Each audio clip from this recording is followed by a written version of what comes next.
बिस्मिल्लाहिर्रहमानिर्रहीम। अस्सलाम वालेकुम व्यूअर्स, मैं हूँ सैफ और आप देख रहे हैं मेरा यूट्यूब चैनल कोई भी पका सकता है। उम्मीद करती हूँ मेरे सारे व्यूअर्स जहाँ कहीं भी होंगे खैर खैरियत से होंगे। तो प्यारे व्यूअर्स, आज मैं लेकर आई हूँ आपके लिए बहुत ही मज़ेदार टटखारा बोटी। टटखारा बोटी बनाने के लिए यहाँ पर मैंने 1 किलो बीफ ले लिया है। ये इसी तरह बड़े पीसेस में है। इसको मैं छोटे छोटे कट कर लूँगी। आपकी जितनी मर्ज़ी आप बोटियाँ बना लें, लेकिन बेहतर यही रहेगा कि आप इसकी छोटी छोटी बोटियाँ बना लें। तो चलिए जी, सबसे पहले हम इसको धो के अच्छी तरह और इसकी छोटी छोटी बोटियाँ बना लेंगे। तो देखिए जी, यहाँ पे मैंने गोश्त को काट के छोटी छोटी बोटियाँ बना ली हैं। 1 प्याज काट लिया है और लहसुन और अदरक को कूट के रख दिया है। तो सबसे पहले हम कुकर के अंदर डालेंगे ये गोश्त। अच्छा जी, बहुत से लोग ऐसे होते हैं जो कहते हैं कि हम गोश्त पका लेते हैं लेकिन गोश्त में से स्मेल ख़त्म नहीं होती, बोटी में से स्मेल ख़त्म नहीं होती। तो वो किस लिए ख़त्म नहीं होती कि हम गोश्त को डालते हैं, उसके साथ ही पानी और प्याज लहसुन वगैरह डाल देते हैं। इससे हमारे गोश्त के अंदर से स्मेल ख़त्म नहीं होती है। आपने पहले गोश्त डालना है, जिस तरीके से मैं बता रही हूँ उस तरीके से अगर आप बनाएंगे तो आपके गोश्त में से स्मेल नहीं आएगी, बोटी में से स्मेल नहीं आएगी। तो पहले हम डालेंगे जी इस तरह गोश्त, उसके बाद डाल देंगे प्याज और उसके साथ ही डाल देंगे लहसुन और अदरक जो फ्रेश कूटा हुआ। अच्छा, ये डाल देंगे। अब मैं चूल्हा ऑन कर दूंगी और आपको पता है कि गोश्त और प्याज भी अपना पानी छोड़ते हैं, तो हम इसी पानी के अंदर जो गोश्त पानी छोड़ेगा उसी के अंदर इसको हम पहले पका लेंगे। तो इस तरह हम सारे गोश्त को इस तरह मिक्स कर देंगे। दरमियानी आंच पे हम इसको पकाएंगे तो थोड़ी देर में ही ये पानी अपना छोड़ देगा। अगर आप चाहें तो आप इसे हल्का सा ढक भी सकते हैं। तो देखिए प्यारे व्यूअर्स, यहाँ पे गोश्त ने अपना पानी छोड़ना शुरू कर दिया है। 2 मिनट मैंने इसे आम ही ढक्कन से ढक दिया था, लीड नहीं लगाई थी मैंने इसकी। तो ये देखिए इसने अपना पानी छोड़ना स्टार्ट कर दिया है। अब इसी पानी के अंदर लहसुन के अंदर मैं इस गोश्त को भून लूँगी, मतलब इस पानी को खुश कर लूँगी। उसके बाद हम इसके अंदर गलने के लिए पानी डालेंगे।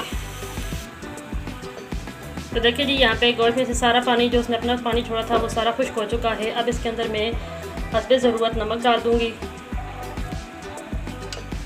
उसके बाद चखने के बाद आप बाद में भी इसमें कम या ज़्यादा कर सकते हैं। तो अब इसके अंदर मैं ये 1 किलो गोश्त है तो उसके अंदर तकरीबन 1 से 1.5 लीटर में पानी डालूंगी, क्योंकि हमने बोटी को बहुत अच्छी तरह से गला लेना है।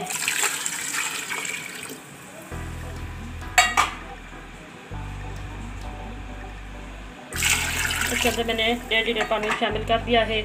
अब इसके ऊपर ढक्कन लगा के लीड लगा के हमने इसको 20 से 25 मिनट तक पका लेना है, इसका पानी खुश कर लेना है। तो देखिए जी, यहाँ पे पानी सारा खुश्क हो चुका है गोश्त में से और बोटी भी हमारी बहुत अच्छी तरह गल चुकी है। अब इसे मैं निकाल लूँगी एक प्लेट में, एक बर्तन में खुले में, और इसे अच्छी तरह ठंडा करके उसके बाद अगला प्रोसेस शुरू करेंगे। तो देखिए जी, यहाँ पे माशाल्लाह हमारी बोटी बहुत अच्छी तरह गल चुकी है। इसको मैंने अच्छी तरह ठंडा कर लिया है।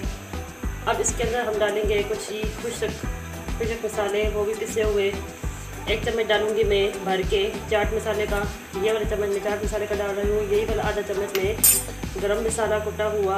आधा चम्मच ये है चिली फ्लेक्स यानी कुटी हुई लाल मिर्च।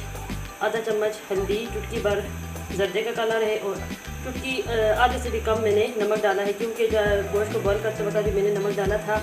और आधा चम्मच ही मैंने इसके अंदर अजवाइन डाली है। ये सारी चीज़ें हम इसके अंदर डाल देंगे और ये अच्छी तरह मिक्स कर लेंगे।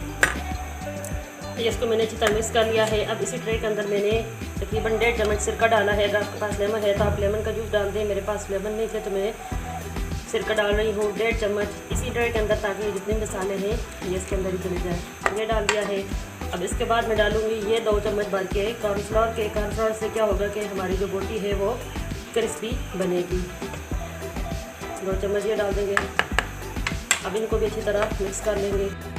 ये चीज़ें भी मिक्स हो गई हैं। अब इसको मज़ीद टटखारा बनाने के लिए यहाँ पे मैं डालूँगी चिली सॉस। अगर आपके पास है तो आप लाजमी डालें, अगर नहीं है तो आप इसे स्किप भी कर सकते हैं। वैसे भी इसके अंदर मसाले पूरे हैं, लेकिन मैं इसके अंदर ही चिली सॉस डालूँगी। 1 चम्मच ये अंदाजे के मुताबिक डालेंगे। इसे भी अच्छी तरह मिक्स कर लेते हैं। तो सारी चीज़ों को मैंने अच्छी तरह मिक्स कर लिया है।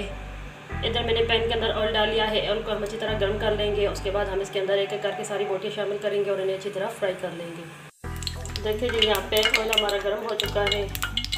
अब इसके अंदर हम डालेंगे एक एक करके बोटी भी आपने आराम से डालनी है, क्योंकि ये छींटे उठे आपके ऊपर भी पड़ सकते हैं।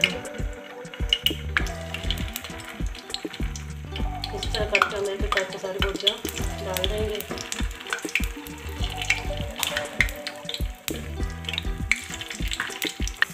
तो देखिए जी यहाँ पे हमने सारी बोटियाँ इसके अंदर डाल दी हैं। अब थोड़ी थोड़ी देर के लिए हम इन्हें पकाएंगे और साइड चेंज करते रहेंगे।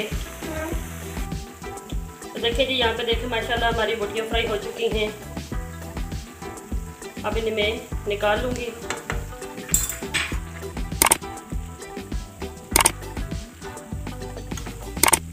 देखने में ही आपको लग रहा होगा कि ये कितनी मज़ेदार बनी है, कितनी चटखारेदार बनी है। तो चलिए जी ये निकाल के मैं आपको इनकी फाइनल लुक दिखाती हूँ। तो देखिए जी यहाँ पे हमारी बहुत ही मज़ेदार सी चटखारा बोटी बनकर रेडी हो चुकी है। ये बहुत ही मज़ेदार, बहुत ही इजी तरीके से मैंने बनाई है। आप इसे ज़रूर बनाएं, ज़रूर ट्राई करें। आखिर में आपसे रिक्वेस्ट है कि अगर आपको मेरी वीडियो अच्छी लगे तो उसे इन्हें लाइक करें, इन्हें अपने दोस्तों में शेयर करें और मेरे चैनल को सब्सक्राइब करें। तो चलती हूँ बस इसी वीडियो के साथ, इसी रेसिपी के साथ इंशाल्लाह बहुत जल्दी हम एक और अच्छी सी वीडियो लेकर आऊँगी। तब तक के लिए मुझे इजाज़त दें। फ़ी अमानिल्लाह, अल्लाह हाफ़िज़।